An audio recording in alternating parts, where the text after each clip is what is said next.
brought to you by Palvi Agrico. आता शेतीसाठी जे काही लागणार ते घरपोच मिळणार, तेही मोबाईलच्या एका क्लिकवर. आजची बातमी तुम्हाला समजून घ्यायची असेल ना तर आपल्याला 3 दशकं मागे जावं लागेल. आणि ते यासाठी की तारखा, संदर्भ, त्यानंतरचे घटनाक्रम आणि मग मी तुम्हाला जे पुरावे दाखवणार आहेत या सगळ्या गोष्टींचा तुम्हाला हळूहळू एक एक करून उलगडा पण होईल. तुम्ही शिर्डीवरून सिन्नरकडे येताना म्हणजे जो शिर्डी सिन्नर रस्ता आहे त्याच्यावरती वावी नावाचं एक गाव लागतं, ज्याच्यामध्ये वेगवेगळ्या वाड्या आहेत. तिथे कहांडळवाडी म्हणून एक जागा आहे, म्हणजे त्या गावातली ती एक वाडी आहे, फेमस आहे. तिथला एक पोरगा 30 वर्षांपूर्वी, 3 दशकांपूर्वी मर्चंट नेव्हीमध्ये जातो. तिथे तो काम करत असतो आणि जेव्हा तो सुट्टीला गावाला यायचा तेव्हा मग तिथल्या सुरस कथा, चांगल्या स्टोरीज किंवा काय नाही घडलं, काय काय चालतं बाहेरच्या देशांमध्ये वगैरे असं सगळं सांगतो. अर्थात मर्चंट नेव्हीमध्ये असल्यामुळे वेगवेगळ्या देशांना व्हिजिट करणं, तिथल्या बंदरांवरती जाणं, स्थानिक मार्केटमधून काहीतरी गोष्टी विकत घेणं, गावातल्या लोकांना त्या वाटणं, तर अशा साधारण सगळ्या गोष्टी सुरू झालेल्या असतात. आणि यामधून काय होतं माहिती का, यामधून गावामध्ये त्याचा इन्फ्लुएन्स वाढायला लागतो. हळूहळू हा न्यूमरोलॉजीकडे, अंकशास्त्र ज्याला आपण म्हणतो त्याच्याकडे वळतो आणि मग सगळा एक एक करून खेळ सुरू होतो. आणि त्यानंतर हे जे काही संपूर्ण प्रकरण आता महाराष्ट्रामध्ये चाललेलं आहे, या प्रकरणामध्ये असं होतं की याला न्यूमरोलॉजी चांगली येते, अंकगणित कळतं, हा चांगल्या 4 गोष्टी सांगू शकतो. अगदी तपासासाठी पोलीस अधिकारी पण याची मदत घेऊ लागतात की कोणत्या दिशेला गेला असेल गुन्हेगार वगैरे, असं सगळं वेगवेगळ्या पद्धतीने होऊ लागतं. आणि मग काय होतं, मग आत्ता 2 दिवसापूर्वीची तारीख उजाडते आणि त्यावेळी कळतं की ज्या व्यक्तीबद्दल मी तुम्हाला सांगतोय, अशोक थोरात, ज्याला कॅप्टन अशोक थोरात असं सगळं म्हणायचे, तो महिलांवरती कशा पद्धतीने अत्याचार करतोय, त्यांचं लैंगिक शोषण करतोय, त्यांचं शारीरिक शोषण करतोय. आणि या घटना जेव्हा या संपूर्ण प्रकरणात आता SIT स्थापन झाली, आणखी वन बाय वन पुढे येतील. पोलीस म्हणतात 58 या सगळ्या प्रकरणामध्ये आमच्याकडे वेगवेगळ्या व्हिडिओ क्लिप्स आहेत, त्याच्या 1-2 गोष्टी तर आत्तापर्यंत बाहेर पण आल्या, तुम्ही बघितल्या असतील. आणि अर्थात ज्या बुवाला, ज्या कॅप्टनला तुम्ही काही त्याला फ्रेम करा, राज्यभरातले नाही देशभरातले लोक, अधिकारी, त्यांच्या पत्नी, नेते, त्यांच्या बायका, अशी सगळी मंडळी भेटायला येतात. इतका मोठा इन्फ्लुएन्सर ज्यावेळी अशा रॅकेटमध्ये अडकलेला आपल्याला क्लिअर कट दिसतोय, त्यावेळी या प्रकरणात काय घडलंय हे सगळं समजून घेणं महत्त्वाचं ठरतं. म्हणजे शिर्डी, सिन्नर, तिथून नाशिक शहर इथपासूनचे सगळे वेगवेगळे संदर्भ तुमच्यासमोर आता सांगणार आहे. आणि सगळ्यात महत्त्वाचं काय, महाराष्ट्रात पहिल्यांदा, कालपर्यंत तुम्ही फक्त बातम्या ऐकल्या असतील, या सगळ्या प्रकरणातले कागदोपत्री पुरावे मी घेऊन आलेलो आहेत, ज्यामध्ये अगदी रिमांड कॉपीपासून ते एक्झॅक्टली प्रकरण काय झालं काय नाही आणि मग SITच्या डिटेल्सपर्यंत अशा सगळ्या, ह्याच्यात विशेष पथक स्थापन केलेलं आहे, अशा सगळ्या डिटेल्स तुमच्यापर्यंत आणलेल्या आहेत आणि त्या समजून घ्यायच्या आहेत. वन बाय वन जाऊ आणि रुपाली चाकणकरांपासून ते बाकी कोण कोण नेते आहेत, कोणाचे कुठे काय संबंध आहेत, असं हळूहळू एक एक आपण उलगडत जाऊ. नमस्कार, मी ओमकार, मुंबई तकमध्ये तुमच्या सगळ्यांचं स्वागत. कालपासून फोनाफोनी सुरू होती, महत्त्वाच्या लोकांशी बोललो, काही अधिकाऱ्यांशी बोललो आणि जी लोक या अशोक खरात सोबत होती यांच्याशी बोललो. या व्हिडिओच्या सुरुवातीला मी तुम्हाला त्या गावाचा उल्लेख केला होता, वावी. त्यातली एक वाडी आहे, जी वाडी आहे कहांडळवाडी. या कहांडळवाडीत बऱ्यापैकी खरातांची घरं आहेत सगळी, यातलंच हे एक घर आहे. आता संबंधित व्यक्ती मर्चंट नेव्हीमध्ये होती की नाही याच्याबद्दल शंका असल्या तरी सुद्धा आता आपण असं धरून चालू की ती व्यक्ती मर्चंट नेव्हीमध्ये होती, फक्त ती कॅप्टन पदावरती होती की नाही माहीत नाही, खलाशी किंवा तिथे जे काम करणारे व्यक्ती असतात अशी होती. अशोक खरात नेव्हीमधून, मर्चंट नेव्हीमध्ये होते, तिथून ते घरी वगैरे यायचे माघारी आणि मग गप्पा गोष्टी वगैरे असं सगळं सांगायचे. लोकांना भारी वाटायचं, गावाकडच्या ठिकाणी बाहेर कोणतरी आपल्या पोरगा काम करतोय, त्याच्याकडून 4 गोष्टी ऐकणार. आणि हा सगळा याच्यातून इन्फ्लुएन्सिंगचा धंदा वाढत गेला. सुरुवातीला सिन्नरमध्ये होता, मग त्या सिन्नरमध्ये त्या ईशान्येश्वराचं मंदिर स्थापन झालं, नंतरच्या काळामध्ये त्याचा ट्रस्ट झालं आणि मग रुपाली चाकणकरांचा संदर्भ येईल. आता आपण हे समजून घेऊ, आत्ता जे काय प्रकरण झालंय ते एक्झॅक्टली काय झालंय. 7 दिवसांची अशोक खरातला कस्टडी तर मिळालेली आहे. माझ्या माहितीनुसार 24 तारखेपर्यंत ही कस्टडी असेल, त्यानंतर परत पुढच्या तपासासाठी पोलीस त्याला मागून घेतील. पण या सगळ्या प्रकरणामध्ये राज्य सरकारने सगळ्यात आधी काय केलं ते म्हणजे SIT लावून टाकली.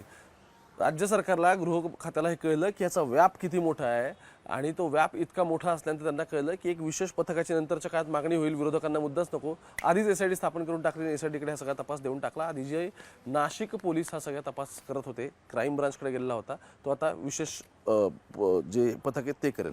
आता कालपर्यंत तुम्ही बातम्या ऐकल्या असतील, आज पाडव्याचा दिवस जेव्हा मी व्हिडिओ रेकॉर्ड करतोय, आजही तुम्हाला बातम्या आलेल्या असतील की खरातने या व्यक्तीसोबत हे केलं, या व्यक्तीसोबत हे केलं. पण काय केलं माहिती आहे का, सुरस कथा, दुसरं म्हणजे अंकगणित, की वाढदिवसाच्या तुमच्या तारखांचं मिळवायचं किंवा आणखी काहीतरी नंबर लेटरनुसार तुमचे आकडे जुळवायचे, याच्यानुसार त्याने गोष्टी सांगायला केल्या आणि मग ते भविष्य सांगणं आलं. मग कोणी काय करायचं काय नाही, मग त्यामध्ये राजकीय सल्ले आले. अशा सगळ्यातून या बाबाची संपत्ती इतकी वाढली की ती शेकडो कोटी झाली. कुठे किती संपत्ती मी तेही तुम्हाला सांगणार आहे. आणि मग या सगळ्यामध्ये महिला आयोगाचं एक पत्र आहे, जो संदर्भ तुम्हाला आणखी 2 वर्षापूर्वी घेऊन जाईल. ते काय ते आपण समजून घेऊ. सगळ्यात आधी या संपूर्ण प्रकरणातला हा पहिला कागद, त्यामध्ये पोलिसांनी क्लिअर म्हटलेलं आहे की बाबा हे जे वरिष्ठ पोलीस निरीक्षक आहेत, सरकारवाडा पोलीस स्टेशनचे नाशिक शहराच्या अंडर येतं हे, इथे अशोक कुमार एकनाथ खरात उर्फ कॅप्टन असताना म्हणतात, 67 इयर्स ओल्ड आहे हा. या आरोपीला अटक करण्यात आलेला आहे की ती 17 तारखेला त्याला रात्री 12ला 1 मिनिटं कमी असताना त्याला अटक केली. म्हणजे 18 तारखेची जवळपास ती अटक आहे, 17ची रात्रीची अटक आहे असं त्यांनी दाखवलं आहे. ठीक आहे. आता त्यांनी केलेलं आहे की वरवेळी नमूद आरोपीला मजकूर याने स्वतःकडे दैवी शक्ती असल्याचा खोटा दावा करून मंत्रतंत्र व धार्मिक विधीच्या नावाखाली फिर्यादी यांच्या मनात विश्वास निर्माण करून, फिर्यादी म्हणजे कोण, ज्या महिलेचं म्हणणं आहे की माझं शारीरिक शोषण झालं, ती एकटी नाही आहे, भरपूर आहेत, एक एक नंबर लागेल त्या सगळ्यामध्ये. धार्मिक विधीच्या नावाखाली फिर्यादी यांच्या मनात विश्वास निर्माण करून वरील नमूद घटनास्थळी बोलून धार्मिक विश्वासाचा गैरफायदा घेऊन गुंगीकारक पदार्थ खायला देऊन व पाणी पिण्यास देऊन फिर्यादीला संमोहित करून हिप्नोटाईज केलं असं म्हणणं आहे. फिर्यादीस हिने आयुष्य बर्बाद करून टाकेन अशी धमकी देऊन तिला तिच्या पतीला मरणाची भीती घालून व जीवे ठार मारण्याची धमकी देऊन फिर्यादीची इच्छा नसताना, संबंधित महिलेची इच्छा नसताना सुद्धा तिच्यावरती वारंवार बलात्कार केलेले आहेत. यामुळे फिर्यादीने आरोपी अशोक कुमार एकनाथ खरात उर्फ कॅप्टन यांच्या विरोधात कायदेशीर, या भोंदूबाबा विरोधात कायदेशीर तक्रार दिलेली आहे. हा तक्रारीचा पहिला कागद. ठीक आहे. आता SITकडे प्रकरण गेलेलं आहे, पण त्याच्या आधी जेव्हा कोर्टात या सगळ्यावरती आर्ग्युमेंट झाल्या तेव्हा पोलीस कस्टडी म्हणजे रिमांड मिळण्यामध्ये काही महत्त्वाचे मुद्दे आले. आणि मग आपण आता या 8 मुद्द्यांमधला एक एक मुद्दा उलगडून बघू पुढच्या 5 मिनिटात, याच्यासाठी की त्यानुसार आपल्याला कळेल की एक्झॅक्टली तपास काय म्हणतोय. एक्झॅक्टली गाडी चालवत असताना मोबाईल बघू नकोस. एक्झॅक्टली या सगळ्या प्रकरणात तपास काय म्हणतोय, किंवा या तपास आता कुठपर्यंत आलेला आहे आणि पोलिसांना शोधायचं काय, किंवा याच्या आधीचे पोलिसांना पुरावे काय मिळालेत, आणि मग या 98 जे व्हिडिओ क्लिप्स वगैरे म्हणतो ना आपण, त्याचा या सगळीकडे उल्लेख केला. आता बघा, पोलीस म्हणतात मुद्दा क्रमांक 1, सदरचा गुन्हा महिलेवर लैंगिक अत्याचार केल्यासंदर्भातला आहे, त्यामुळे तो गंभीर स्वरूपाचा असून त्याचा उलगडा करून या घटनांचा कालावधी 2022 ते 25 असा, म्हणजे 3 वर्षांचा जवळपास कालावधी आहे फक्त या एका महिलेचा असल्याने या सगळ्याचा तपशीलवार आम्हाला तपास करायचा आहे. मुद्दा क्रमांक 2, अटक आरोपी याने फिर्यादी यांना भीती घातलेली आहे की लैंगिक अत्याचार केलेला हे पण दिसतंय. त्याचप्रमाणे इतर पीडित महिलांवर देखील आरोपीने लैंगिक अत्याचार केला आहे का त्याबाबत तपास करणे गरजेचे आहे. इथे रेफरन्स होतो आपल्या 58 व्हिडिओ क्लिप्सचा, की फक्त एक महिला नाही तर यामध्ये आणखी महिला सहभागी असण्याचा आता प्रश्न उपस्थित केला जातो. आणि तो यामुळे की या रिमांड कॉपीमध्ये तो पोलिसांनी केलेला आहे की आणखी महिला आहेत का याचा सुद्धा आम्ही तपास करायचा प्रयत्न करतोय. कारण तो याच्या आधी सुद्धा बऱ्याच मोठ्या अधिकाऱ्यांच्या किंवा नेत्यांच्या सुद्धा ज्या पत्नी आहेत किंवा त्यांच्या संबंधित कोणी बहीण असतील किंवा नातेवाईक असतील, या महिलांशी त्याच्या संपर्कात तो होता. त्या महिला त्याला वारंवार भेटायला जायच्या. ती मुद्दा क्रमांक 3, अटक आरोपी हा भोंदूबाबा असून लोकांना त्याने सांगितलं की दैवी शक्ती असल्याचा दावा करून मंत्र तंत्र धार्मिक विधीच्या नावाखाली इतर आणखी काही गैरप्रकार केलेत का त्याबाबत तपासणी करायची आहे. या सगळ्या प्रकरणात मी काही व्यक्तींशी बोललो तेव्हा त्यांनी मला सांगितलं की फक्त अंकगणित नाही तर कर्मकांड करणं, त्यानंतर करणी करणं, त्यानंतर हे पिशाच विद्या वगैरे काहीतरी असतं तर त्या पण गोष्टी करणं, आणि ब्लॅक मॅजिक जो आपल्याकडे शब्द आहे त्या पद्धती, म्हणजे एका व्यक्तीने मला संदर्भ सांगितला की त्याला जो त्याचा कोणी लाभार्थी भेटायला आला असेल त्या बाबाचा फॉलोअर, तो म्हणाला की इथे बसल्या बसल्या बाबाने सांगितलं की तिकडं ती व्यक्ती मरणार, आणि म्हटलं त्या व्यक्तीचा जीव गेला, इतकी आमच्या बाबाची ख्याती म्हटल्याने इतकी स्ट्रॉंग पॉवर त्यांच्याकडे. हे खूप कॉन्फिडेन्शियल व्यक्तीने सांगितलं आणि खूप ट्रस्टवर्दी अशा व्यक्तीने मला सांगितलेला विषय. सो या सगळ्या संदर्भात सुद्धा तपास करायचा आहे. मुद्दा क्रमांक 4, सदर गुन्ह्यातील फिर्यादी व अटक आरोपी यांची गुन्ह्याच्या पुराव्याच्या अनुषंगाने वैद्यकीय तपासणी करणे गरजेचे आहे, ती सुद्धा मेडिकल कंप्लीट होईल. मुद्दा क्रमांक 5, आरोपीने त्यास दैवी शक्ती प्राप्त असल्याचे सांगून फिर्यादीस गुंगीकारक पदार्थ खाण्यास व पिण्यास दिले, हे फिर्यादीत नमूद केलेलं आहे. त्यामुळे या संदर्भात सुद्धा आरोपीकडे तपास करायचा की त्याने एक्झॅक्टली त्यामध्ये कोणतं सबस्टन्स वापरलं की याच्यामुळे समोरच्या माणसाला गुंगी आलेली आहे. मुद्दा क्रमांक 6, गुन्ह्याचं घटनास्थळ सुरक्षित करण्यात आलं असून फॉरेन्सिक तज्ज्ञांच्या मदतीने घटनास्थळाचा पंचनामा करून परिस्थितीजन्य भौतिक पुरावे प्राप्त करणं आम्हाला बाकी आहे. मुद्दा क्रमांक 7, आरोपीने गुन्ह्यात वापरलेल्या वस्तू जप्त करून त्याची तपासणी करणं गरजेचं आहे. मुद्दा क्रमांक 8, अटक आरोपीस गुन्हा करताना कोणी मदत केली आहे का त्याच्याकडे सुद्धा आरोपीच्या या सगळ्या संदर्भात आम्हाला तपास करायचा आहे. सदर गुन्हा अत्यंत गंभीर स्वरूपाचा असून आरोपीने फिर्यादीवर दीर्घकाळ लैंगिक अत्याचार केले आहेत. तपास अद्याप प्राथमिक अवस्थेत असून आरोपीकडून महत्त्वाच्या गुन्ह्यांची तपशीलवार माहिती मिळणं अजून आम्हाला बाकी आहे. त्यामुळे आरोपीकडून डिजिटल पुरावे, आर्थिक व्यवहार तसेच पीडितांची माहिती मिळवणं गरजेचं आहे. यामुळे या गुन्ह्यातील वस्तू आम्हाला जप्त करायच्या आहेत. त्यामुळे 7 दिवसांची कस्टडी हा आला रिमांड रिपोर्ट. आता या संपूर्ण प्रकरणात काय झालं आहे, एसआयडी विशेष तपास पथक स्थापन झालं. या विशेष तपास पथकाचा हा महत्त्वाचा डॉक्युमेंट, त्यात त्यांनी असं म्हटलं आहे की शिर्डी पोलीस ठाणे अहमदनगर हा संदर्भ लक्षात ठेवा. मग मी तुम्हाला पुढे घटनाक्रम काय सांगतो. आता आपण नाशिकच्या केसबद्दल बोलत होतो, आता शिर्डी पोलीस ठाणे अहिल्यानगर या ठिकाणी एक गुन्हा दाखल झालेला होता. त्याचप्रमाणे याच वावी पोलीस ठाणे नाशिक ग्रामीण या ठिकाणी सुद्धा गुन्हा रजिस्टर झालेला होता. आणि या गुन्ह्यांच्या तपासाच्या अनुषंगाने श्रीमती तेजस्वी सातपुते यांच्या विशेष तपास पथक स्थापन करण्यात येत आहे. त्यानंतर तरी सरकारवाडा पोलीस ठाणे नाशिक शहर इथले जे काही पुढचे तपास आहेत या संपूर्ण तिन्ही तपास या एसआयटीकडे जातील. आणि विशेष तपास पथक नमूद सदर गुन्ह्यातील सर्व कागदपत्रे केस डायरीसह हस्तगत करून त्वरित तपासाची पुढची कार्यवाही करावी आणि वेळोवेळी अहवाल सादर करावा अशी मनोज कुमार शर्मा जे पोलीस विशेष महानिरीक्षक आहेत त्यांची याच्यावरती सही आहे. आता समजून घ्या, शिर्डी पोलीस ठाणे ह्याचा उल्लेख आला का. याचं कारण असं आहे की या सगळ्या प्रकरणामध्ये जी महिला आहे तिने सगळ्यात आधी शिर्डी पोलिसांमध्ये तक्रार दिली होती. त्याचा तपास शिर्डी पोलीस करत होते. शिर्डी पोलीस तपास करायला गेल्यानंतर त्यांना कळलं की संबंधित जो खरात आहे त्याला असिस्ट करणाऱ्या 2 व्यक्ती होत्या. त्या 2 व्यक्तींच्या सुद्धा एकाच्या पत्नीसोबत किंवा एकाच्या नातेवाईक महिला जी आहे तिच्यासोबत गैरवर्तन घडलं. त्यामुळे तो जो माणूस होता त्याने असं ठरवलं की आपण पोलिसात जावं. ठीक आहे, पोलिसात जावं असं ठरल्यानंतर त्यावेळी त्याने एक गुन्हा दाखल केला. तो गुन्हा कुठे दाखल आहे, तो गुन्हा दाखल आहे नाशिक ग्रामीणकडे. नाशिक ग्रामीणकडे एक गुन्हा दाखल आहे. शिर्डीकडे एक गुन्हा दाखल आहे. शिर्डीतला गुन्हा आत्ताची जी पीडित महिला आहे तिचा दाखल आहे. आणि नाशिक शहर पोलीस स्टेशनमध्ये जो गुन्हा दाखल आहे तो आत्ता पोलिसांनी आणखी एक त्या प्रकरणामध्ये कारवाईचा जिथं सुरुवात केली तो गुन्हा आहे. सो यातली जो आणखी पुरुष होता तो म्हटला की खरात नाही तर माझ्यासोबत असं केलं वगैरे वगैरे. मग तो पोलिसांकडे गेला. पण गंमत अशी या सगळ्या प्रकरणात झाली की उलट खरातने त्याची जी काही सगळी सिस्टीम आहे ही वापरून त्याच्यावरतीच खंडणीचा गुन्हा दाखल केला आणि त्याने त्याला ब्लॅकमेल केला असं सगळं सांगितलं. अर्थात याचे पुरावे खरातने दिलेले असतील पोलिसांनी, ते कन्सिडरही केले असतील आत्तापर्यंत. आणि त्या गुन्ह्याचं काय झालं याचा अजून तपास पुढे यायचा आहे. पण मुद्दा असा आहे की या सगळ्या प्रकरणामध्ये आणखी एक विषय झाला. तो असा झाला, त्याचा संबंध कुठे लागतो समजून घ्या. या सगळ्या प्रकरणामध्ये चौकशी दरम्यान महाराष्ट्राच्या महिला आयोगाने पोलिसांनाच की संबंधित महिलेच्या अनुषंगाने तुम्ही तिचीच कशी काय चौकशी करताय असं सांगण्यासंदर्भात एक पत्र लिहिलं. आणि त्यामुळे असं झालं की त्या प्रकरणामध्ये पोलिसांनी परत त्या महिलेची चौकशी केलेली नाही असं आता प्रथम दर्शन दिसतंय. आणि या संदर्भात कोणी लिहिलंय, या संदर्भात लिहिलंय विजय कुंभार यांनी. विजय कुंभार यांनी एक पत्र लिहिलं आता मुख्यमंत्र्यांना. त्यात त्यांनी काय म्हटलंय की मागील वर्षी या प्रकरणामध्ये बातमी प्रसिद्ध झाल्यानंतर संबंधित वर्तमानपत्राला सुद्धा, म्हणजे या प्रकरणाची ज्या वर्तमानपत्राने बातमी छापली त्या वर्तमानपत्राला सुद्धा महिला आयोगाने पण नोटीस पाठवली आणि प्लस या खरातने पण नोटीस पाठवली होती असं ते म्हणतात.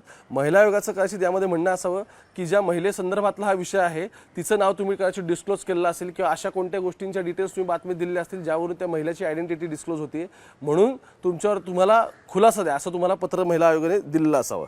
आता विजय कुंभारांनी काय म्हटलंय, मागील वर्षी या प्रकरणाच्या संदर्भातील बातमी प्रसिद्ध झाल्यानंतर संबंधित वर्तमानपत्राला 4 एप्रिल 2025 रोजी पाठवलेल्या नोटिशीमध्ये खरात याने काय मेन्शन केलंय तर महाराष्ट्र राज्य महिला आयोग यांनी देखील सदर बातमीची दखल घेतली आहे. महिला आयोग यांनी देखील तुम्हाला पत्रव्यवहार केला असता तुम्ही त्यांना खोट्या बातमीबद्दल कोणतंही स्पष्टीकरण किंवा समर्थन दिलेलं नाही. हे देण्यात तुम्ही अयशस्वी झालेला आहात. परिणामी महिला आयोगाने पोलीस ठाण्याला तुमच्या विरोधात कायदेशीर कारवाई सुरू करण्याचे निर्देश दिले आहेत असा उल्लेख त्याने केलेला आहे. त्यामुळे रुपाली चाकणकर यांना सदर प्रकरणाबद्दल फार आधीपासून माहिती आहे व महिलांच्या तक्रारीबद्दल संवेदनशीलते नाहीत ही गोष्ट सिद्ध करते. यातूनच अशोक खरात ह्या रुपाली चाकणकर यांच्याशी असलेल्या आपल्या ओळखीचा गैरफायदा घेत होता हे सुद्धा आता दिसून आलंय. आता समजून घेऊ एक्झॅक्टली रुपाली चाकणकरांचं प्रकरण काय.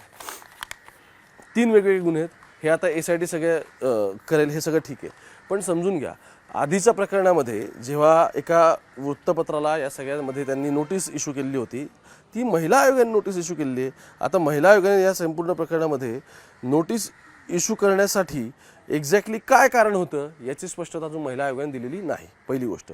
दुसरी गोष्ट, रुपाली चाकणकरांचं माझं बोलणं झालं.